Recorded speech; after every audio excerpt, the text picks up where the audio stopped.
Back to invest mindset. दोस्तों, कुछ ही दिनों पहले मैं 2022 की एक रिपोर्ट रीड कर रहा था जिसे एक फेमस इन्वेस्टमेंट बैंकिंग कंपनी ने बनाया था।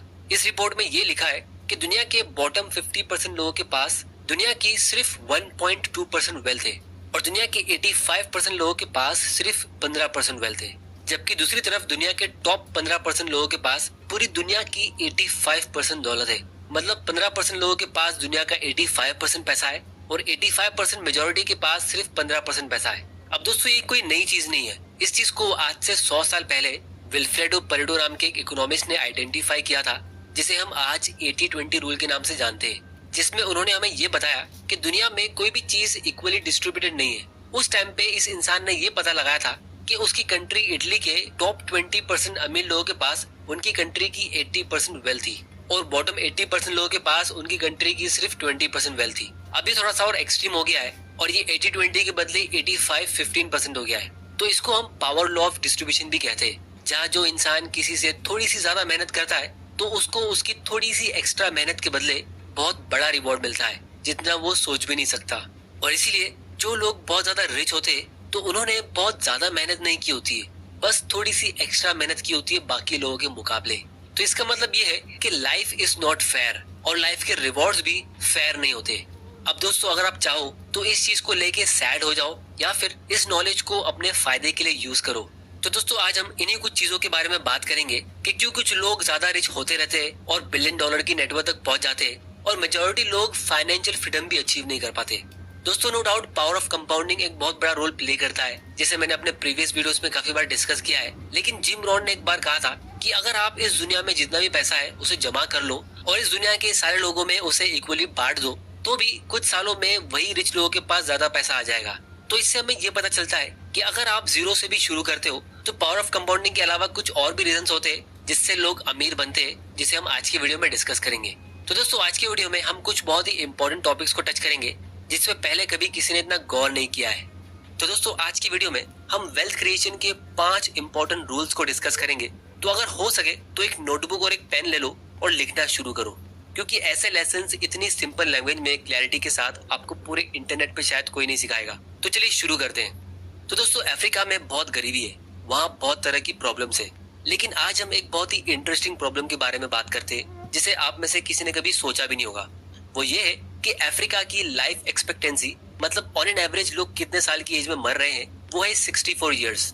वहीं दूसरी तरफ यूएसए की लाइफ एक्सपेक्टेंसी है 76 और यूरोप की है 80 साल। तो बहुत सारे ऐसे बिजनेसमैन, साइंटिस्ट और सीईओज है जो यूएसए में 70, 80 और 90 साल की उम्र के बाद भी जिंदा है, फिट है और काम करते रहते हैं। जैसे एग्जाम्पल के लिए हम वॉरेन बफेट की बात करते हैं, उनको हम जानते हैं। उनकी एज अभी फिलहाल 90 से भी ज्यादा की है और फिर भी वो उसी एनर्जी के साथ काम करते हैं जितना कोई 30 साल का इंसान काम करता है। बस फर्क सिर्फ इतना है कि वो बहुत ज्यादा एक्सपीरियंस, नॉलेजेबल और स्मार्ट है और उनके पास बहुत सारे इंपॉर्टेंट नेटवर्क और कॉन्टैक्ट्स है और उसके साथ में उनकी वो ब्रिलियंट रेपुटेशन भी है। तो ये सब चीजें कंपाउंड हो रही है और साथ में वो 130 बिलियन यूएस डॉलर्स की नेटवर्क पे है और $1 ट्रिलियन कंपनी को मैनेज करते हैं, जिसे वो आने वाले कुछ सालों में और ग्रो कर देंगे। तो इससे होगा ये कि वो अपने इन्वेस्टर्स को और अपनी कंट्री को और ज्यादा अमीर बनाते रहेंगे। तो अफ्रीका में आपको कोई ऐसा मिलेगा नहीं, क्योंकि वहाँ पे लोग इतना लंबा जी नहीं सकते। वहाँ का पानी पोल्यूटेड होता है, वहाँ बहुत सारी बीमारियां होती है, वहाँ पे हेल्दी खाना इतना अवेलेबल नहीं है और बहुत सारी ऐसी प्रॉब्लम्स है। फिर ये वॉरेन बफेट जैसे बिजनेसमैन जब 50-60 साल के होते हैं और 1 बिलियन यूएस डॉलर्स की नेटवर्क पे पहुंचते, तो वहां से वो 100 बिलियन पे बहुत ही आसानी से पहुंच सकते हैं, क्योंकि जैसा हमें पता है उनके पास नॉलेज है, रेप्यूटेशन है और उस कंट्री में लोग लंबा जी रहे हैं।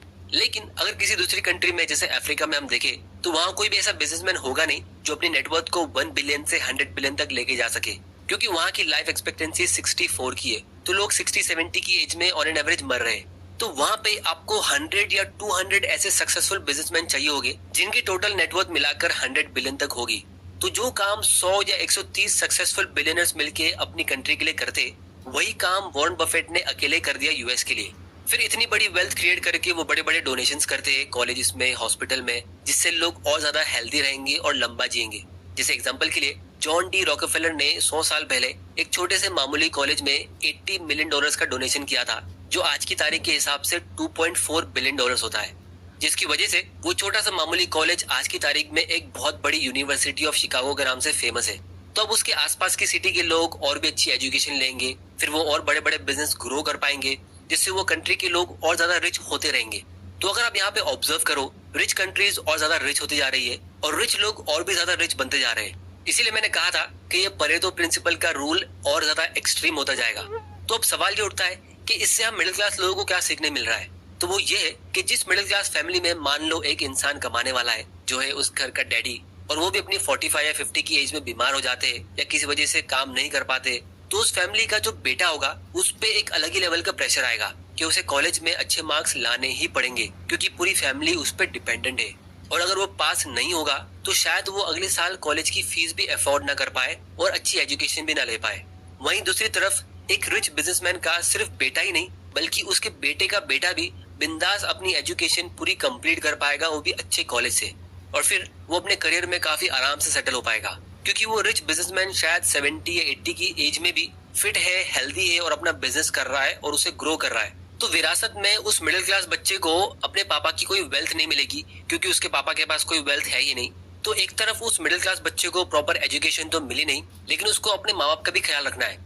लेकिन दूसरी तरफ वो रिच बच्चे को प्रॉपर एजुकेशन भी मिल रही है, प्लस उसको अपने माँ बाप से काफी सारी वेल्थ भी मिलेगी। तो ये ऑब्वियसली बहुत अनफेयर लगता है, लेकिन यही नेचर का रूल है। तो इसीलिए पहला रूल हमारे लिए ये है कि जितनी लॉन्ग और सक्सेसफुल लाइफ आप जियोगे तो उतना ज्यादा आप अपने लिए, अपनी फैमिली के लिए और अपनी कंट्री के लिए बेनिफिट करोगे। तो इसीलिए अगले वीडियो में मैं आप लोगों की स्पेशल रिक्वेस्ट पे हमारा फाइनेंशियल एजुकेशन का नया कोर्स अनाउंस करने जा रहा हूँ, जिसमें ये सारी टॉपिक्स होगी, जो एक अल्टीमेट वेल्थ क्रिएशन और फाइनेंशियल फ्रीडम का कोर्स होगा, जिसमें मैं बहुत सारी इंटरेस्टिंग चीज शेयर करने वाला हूँ। और अगर आप लोग चाहते हो कि मैं उसके कुछ लेसन यहाँ पे यूट्यूब पे फ्री में शेयर करूँ, तो मुझे नीचे कमेंट करके बताओ। अगर इस वीडियो को एक हफ्ते में 10,000 लाइक्स आते तो डील पक्की। अब दोस्तों हम बात करते हैं इलॉन मस्क की, जो फिलहाल दुनिया के सबसे अमीर लोगों में नंबर 1 रैंक पे। इनकी वेल्थ है 215 बिलियन यूएस डॉलर्स। अब हम ये समझते हैं कि इनकी सैलरी कितनी है। तो इलॉन मस्क की सैलरी है $1 पर ईयर, मतलब पूरे साल में काम करने के लिए वो सिर्फ $1 लेते। तो ये सुन के आप लोगों के मन में बहुत सारे सवाल आ रहे होंगे कि वो इतनी कम सैलरी में काम क्यों करते और फिर वो अपने डेली एक्सपेंस को मैनेज कैसे करते। तो पहले क्वेश्चन का आंसर ये है कि जब आपकी सैलरी यानी इनकम $1 की होती है तो आप इनकम टैक्स कितना पे करोगे। ऑब्वियसली इसका आंसर है 0। तो दुनिया के सबसे अमीर इंसान होने के बाद भी उन्होंने 2018 में $1 भी टैक्स में पे नहीं किया, और उनको अपनी कंपनी से काम करने के लिए सैलरी नहीं बल्कि स्टॉक्स मिलते, जिसमें कुछ कंडीशंस होती है कि वो अपने शेयर्स को कुछ सालों बाद बेच पाएंगे, जैसे 4-5 साल बाद, वो भी तब जब वो डबल या ट्रिपल हो जाएंगे। मतलब वो ऑटोमेटिकली एक लॉन्ग टर्म इन्वेस्टर बन गए अपनी कंपनी के। अब बात करते हैं दूसरे सवाल की कि वो अपने डेली एक्सपेंस के लिए पैसा लाते कहाँ से। तो इसका आंसर ये है कि वो काफी सारे बैंक्स के मुकाबले बहुत ज्यादा रिच है। वो बहुत सारे बैंक्स को डायरेक्टली खरीद भी सकते हैं, लेकिन फिर भी वो अपने पर्सनल यूज के लिए लोन लेते हैं। तो दुनिया के सबसे अमीर आदमी होने के बाद भी उनको लोन लेने की क्या जरूरत है, क्योंकि ज्यादातर हम मिडिल क्लास लोग लोन तो तभी लेते हैं जब हमें पैसों की जरूरत होती है, जब हमारे पास कोई एसेट्स या वेल्थ नहीं होती है। तो अगर हम बात करें इलॉन मस्क की, तो वो अपने स्टॉक्स के बदले लोन लेते हैं, मतलब अपने स्टॉक्स को वो बैंक में गिरवी रख के उसके बदले पैसे लेते हैं, जिसे वो अपने पर्सनल खर्चों के लिए यूज करते हैं। अब वो ऐसा इसीलिए करते हैं क्योंकि इससे उनको एक भी स्टॉक सेल करने की जरूरत नहीं पड़ती है। वो अपनी पूरी की पूरी वेल्थ मेंटेन करते हैं। तो स्टॉक्स नहीं सेल करने पे उनका टैक्स तो बच रहा है, साथ ही साथ उनकी कंपनी में ओनरशिप भी मेंटेन्ड है। अगर वो अपने स्टॉक सेल करेंगे तो उनको 40 या 50% तक का टैक्स भरना पड़ेगा, लेकिन लोन उनको 4-5% या उससे भी कम परसेंट के इंटरेस्ट पे मिल जाता है, और उनकी कंपनी 15-20% या उससे भी अच्छे रेट से ग्रो हो रही है। तो टेक्निकली उनका कुछ भी लॉस नहीं हो रहा है। तो एक तरफ उनको हर साल न्यू शेयर्स मिलते रहते हैं कंपनी में काम करने के लिए, जिससे उनकी वेल्थ ऐसी बढ़ रही है। फिर दूसरी तरफ उनकी कंपनी का शेयर प्राइस भी बढ़ता रहता है क्योंकि वो कंपनी ग्रो हो रही है, और फिर उनको उस पर कोई भी इनकम टैक्स देना नहीं पड़ता है क्योंकि उनकी कोई इनकम ही नहीं है।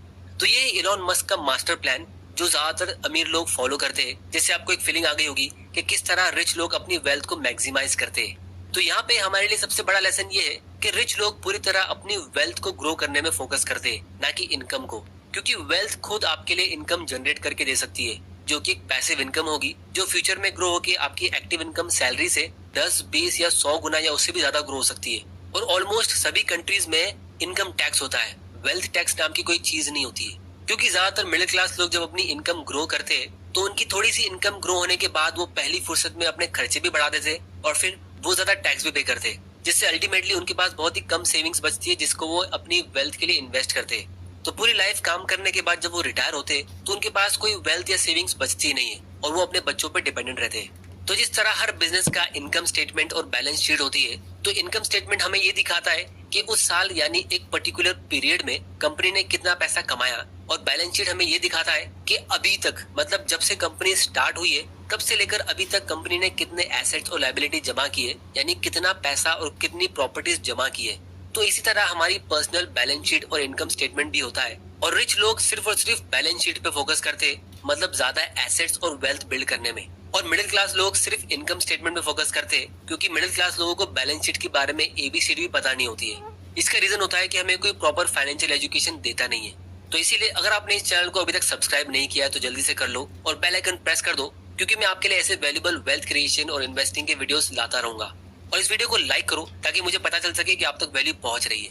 फिर दोस्तों हम बात करते हैं तीसरे रूल की, जो है इन्फ्लेशन टैक्स। इसे मैं इन्फ्लेशन टैक्स क्यों कह रहा हूँ, आइए इसे समझते हैं। मान लो एक लेडी है जिसके पास 10 लाख रुपीज सेविंग्स में है और उसे अपने बैंक से 6% का इंटरेस्ट मिल रहा है, तो वो उससे बहुत खुश है।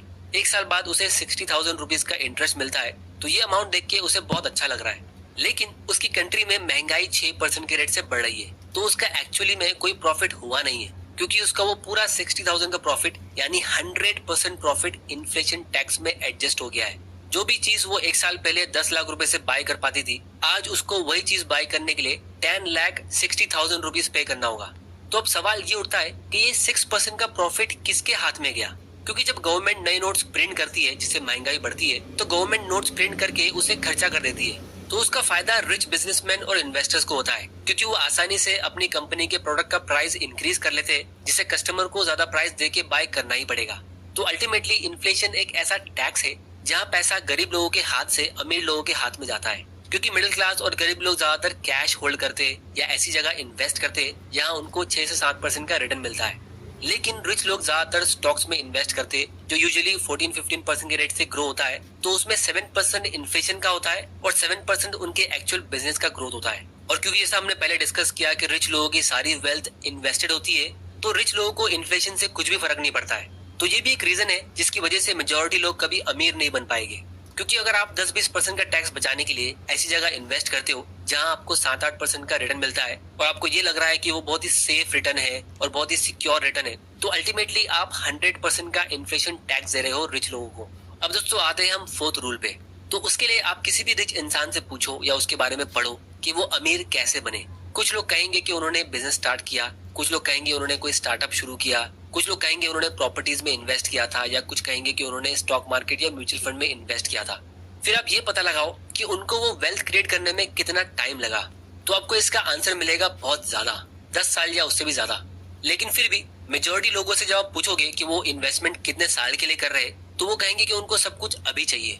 तो इसके दो रीजंस होते हैं। सबसे पहला तो ये कि मेजोरिटी लोग सैलरी टू सैलरी जी रहे हैं, मतलब मंथ एंड होने से पहले उनकी सैलरी खत्म हो जाती है, तो उनके पास दुनिया की चाहे कितनी भी अच्छी अपॉर्चुनिटी आ जाए वो उसका फायदा उठा नहीं सकते, क्योंकि वो तो हमेशा अपना नेक्स्ट बिल कैसे भरे उसके बारे में सोच रहे हैं। फिर दूसरा रीजन ये है कि लोगों का माइंडसेट ही सही नहीं है। इमेजिन करो कोई मिडिल क्लास इंसान है जो एक जॉब के इंटरव्यू के लिए जाता है किसी स्टार्टअप में। उसने मैनेजर के रोल के लिए अप्लाई किया था, लेकिन उसको उससे भी अच्छा सीईओ बनने का मौका मिल रहा है, लेकिन उसको उसमें सैलरी 1 रुपीज पर ईयर की मिल रही है और उसके बदले उसको कंपनी के 5% शेयर्स मिलेंगे। लेकिन वो शेयर्स को 5 साल बाद ही सेल कर पाएगा, और वो भी तब जब उस शेयर का प्राइस डबल हो जाएगा। तो आप लोग मुझे बताओ कितने लोग इस ऑफर को एक्सेप्ट करेंगे। सच बात यह है कि मेजोरिटी लोगों को ये ऑफर अजीब लगेगा, क्योंकि बहुत सारे लोगों को ये कॉन्सेप्ट ही नहीं पता होता है कि बड़ी बड़ी कंपनीज के टॉप लेवल एग्जीक्यूटिव्स होते हैं, उनको सैलरी स्टॉक्स के फॉर्म में दी जाती है, कैश के फॉर्म में नहीं। तो लोग ये कहेंगे कि इसमें सैलरी कहाँ है। तो ये सैलरी एक सबसे बड़ा रीजन है जिसकी वजह से लोग लॉन्ग टर्म सोचते नहीं है। नसीम तालिब ने अपनी बुक में लिखा था कि दुनिया की 3 सबसे ज्यादा लत लगने वाली चीज है ड्रग्स, कार्ब्स और मंथली सैलरी। ड्रग्स और कार्ब्स का मुझे पता नहीं, लेकिन मंथली सैलरी की मैं गारंटी ले सकता हूँ, क्योंकि जितना ज्यादा टाइम आप किसी जॉब में रहते हो तो उसको चेंज करने में और अपने कंफर्ट जोन से बाहर निकलने के लिए आपको उतना ज्यादा सोचना पड़ेगा। फिर लास्ट रीजन है कंपाउंडिंग, क्योंकि बहुत सारे लोग कहते तो है कि उनको कंपाउंडिंग समझ आता है, लेकिन एक्चुअली में ये बहुत ही डीप कॉन्सेप्ट है। तो मान लो एक इंसान है जिसे हम सनी कहते हैं, वो कंपाउंडिंग को इतना समझता नहीं है, तो वो अपने पैसे ऐसी जगह पे इन्वेस्ट करता है जहां उसको 7% का रिटर्न मिलता है। और दूसरा इंसान रॉकी, वो अपने पैसे ऐसी जगह इन्वेस्ट करता है जहां उसको 7% का डबल 14% का रिटर्न मिलता है और दोनों 1-1 लाख रुपए इन्वेस्ट कर लेते हैं। तो सबको यही लगेगा कि जितना रिटर्न सनी को अपने इन्वेस्टमेंट पे मिलेगा तो रॉकी को उसका डबल मिलना चाहिए, क्योंकि रॉकी का रेट ऑफ रिटर्न सनी के मुकाबले डबल है, 7 के बदले 14। लेकिन अगर आप किसी भी कंपाउंडिंग कैलकुलेटर में देखो तो 30 साल में 1 लाख रुपया 7% के रेट से 7.61 लाख का होता है, लेकिन दूसरी तरफ 14% के रेट से 1 लाख रुपया 50 लाख का हो जाता है। तो यहाँ पे डिफरेंस सिर्फ डबल नहीं है, 6 गुना है। और अगर हम इसमें 10 साल और बढ़ा दे तो 7% के रेट से 1 लाख रुपया 15 लाख का होता है और 14% के रेट से 1 लाख रुपया 1.88 करोड़ में ग्रो होता है। तो अब डिफरेंस 6 के बदले 12 गुना का हो गया है। तो वक्त के साथ साथ ये डिफरेंस और बढ़ता जाएगा। तो जहां पूरा मिडिल क्लास टैक्स बचाने के चक्कर में या सेफ्टी के चक्कर में ऐसी जगह इन्वेस्ट करता है जहां उनको 7-8% का रिटर्न मिलता है, वहीं दूसरी तरफ रिच लोग कंसिस्टेंटली अपने बिजनेस में या स्टॉक्स में इन्वेस्टेड रहते हैं, जहां से वो टाइम के साथ और ज्यादा रिच बनते रहते हैं। और ये बात मेजोरिटी लोगों को कभी समझ नहीं आएगी। तो इसीलिए दोस्तों मैं फाइनली सिर्फ इतना ही कहूंगा कि पूरी दुनिया के लोग 2 ग्रुप में बटे हुए हैं। एक ग्रुप कहेगा कि रिच लोगों को ज्यादा टैक्स भरना चाहिए, वो बहुत ग्रीडी या सेल्फिश होते हैं, वो इतनी महंगी कार में घूमते हैं या इतने महंगे प्लेन में ट्रेवल करते हैं, इससे अच्छा वो हजारों लोगों को खाना खिला सकते हैं या गरीब लोगों को कपड़े दे सकते हैं, एक्सेट्रा एक्सेट्रा। वहीं दूसरी तरफ दूसरा ग्रुप ये कहेगा कि वो रिच लोगों ने बहुत मेहनत की है, अपनी यंग एज में बहुत सारे सैक्रिफाइसेस किए हैं और बहुत सारे रिस्क लेते रहते हैं, तो इसीलिए वो अपनी लग्जरियस लाइफ को डिजर्व करते हैं। अब इन दोनों में से कौन राइट है और कौन रॉन्ग है ये आप लोग मुझे नीचे कमेंट करके बताओ। लेकिन मैं सिर्फ इतना कहूंगा कि ऐसे आर्ग्यूमेंट्स हमेशा होते रहेंगे, क्योंकि बहुत सारे लोग कभी भी लॉन्ग टर्म नहीं सोच पाएंगे, क्योंकि वो हमेशा अपने नेक्स्ट बिल के बारे में ही सोच रहे हैं और उनकी पूरी लाइफ वैसे ही माइंडसेट से गुजरी है, तो वो अपनी आंखें खोल के असलियत को देख नहीं पाएंगे।